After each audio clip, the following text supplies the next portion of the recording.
Ha? Kahit ano lang. Kaya guys, nandito tayo ngayon sa kasama natin dati. Si Bro Rosco. Nandito yung bahay niya sa may Payatas baba. Ang hirap lang guys ng daanan dito, kaya iniwan ko muna yung bike ko. Ayan guys. Oh. Ayan, doon sa baba. Oh. Bro! Layo pa? Ayan ha. Kaya itong bahay niya. Ayan, yan. Ayan siya. Ito yung bahay niya. Iwan muna natin yung bike natin dito kasi sobrang lalim talaga. Ayan guys, oh. Sobrang lalim yung daanan. Ayan. Grabe, oh. Oh, hirap guys. Yap! Talaga naman. Ayan, sa kabila yan, ilog na yan. Ayan, daming puno ng kawayan, oh.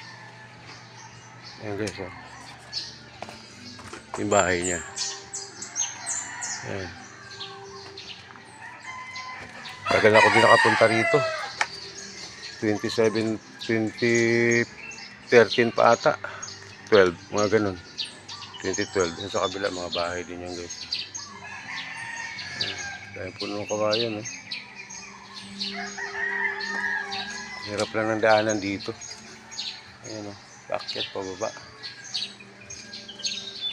Yung bahay niya. Pasok tayo sa bahay niya guys. Hello, good morning. Good morning guys. Ito bahay niya. Meron siyang sound. Pwede siyang video okay dito.